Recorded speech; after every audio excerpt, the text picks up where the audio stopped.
بسم اللہ الرحمن الرحیم۔ السلام علیکم۔ سعودی انفو یوٹیوب چینل میں آپ کو خوش آمدید کہتے ہیں۔ سعودی عرب میں پاکستانی ملازمین کی مانگ یعنی بھرتیوں کا عمل شروع ہو گیا ہے اور مانگ میں اضافہ ہو گیا ہے۔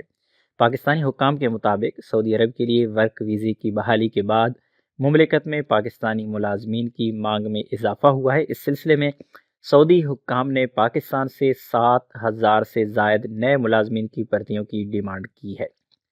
Pakistan overseas employment and bureau of immigration کے ڈائریکٹر عبدالشکور کے مطابق سعودی عرب کی جانب سے اوورسیز امپلائمنٹ بیورو کو پاکستانی ورکرز کی ڈیمانڈ موصول ہونے کے بعد مختلف ریکروٹمنٹ ایجنسیز نے بھرتیوں کا عمل شروع کر دیا ہے۔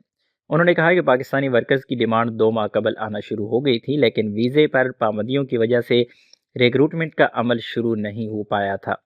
تاہم سعودی عرب میں ویزے کی اجازت کے بعد رواں مہینے 7,000 سے زائد ورکرز کی ڈیمانڈ موصول ہوئی ہے، جس کے بعد ریکروٹمنٹ کا آغاز کر دیا گیا ہے۔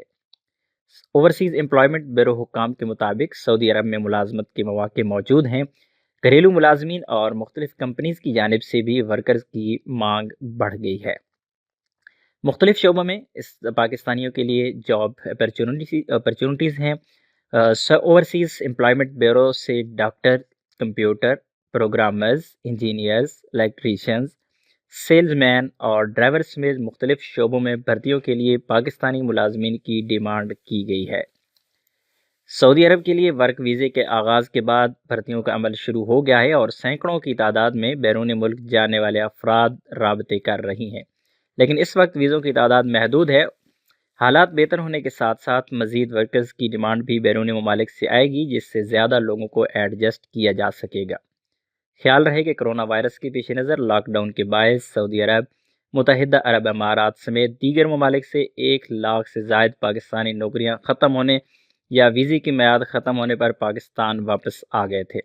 سرکاری اعداد و شمار کے مطابق لاک ڈاؤن کے باعث 41,000 بیرون ملک پاکستانیوں کو نوکریوں سے برطرف کر دیا گیا ہے۔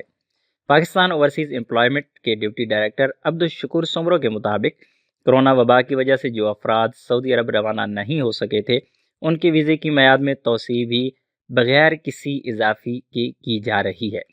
انہوں نے مزید بتایا کہ لاک ڈاؤن کے باعث 60,000 ایسے ورکرز تھے جنہیں ویزا تو لگ گیا تھا، لیکن سفری پابندیوں کے باعث ملازمت پر نہیں جا سکے تھے۔ ان کے ویزے میں توسیع کا آغاز کر دیا گیا ہے۔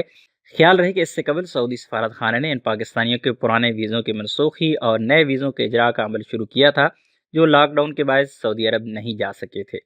سعودی سفارت خانے کے مطابق جو پاکستانی ورکرز اپنے پرانے ویزے کی منسوخی اور نیا ویزا لگوانا چاہتے ہیں، وہ کفیل کی جانب سے سعودی وزارت خارجہ اور سعودی چیمبر آف کامرس کا تصدیق شدہ خط اور نیا میڈیکل سرٹیفکیٹ جمع کروائیں۔ ورکرز کے سابق نمبر ہی نئی medical report on line upload کریں گے۔ کاغذات مکمل ہونے کے بعد پرانا ویزا از خود منسوخ ہو جائے گا اور نیا ویزا لگا کر دے دیا جائے گا۔ امید ہے آج کی انفارمیشن آپ کو اچھی لگی ہوگی۔ ملتے ہیں ایک اور نئی ویڈیو کے ساتھ، تب تک کے لیے اجازت دیجیے۔ اللہ حافظ۔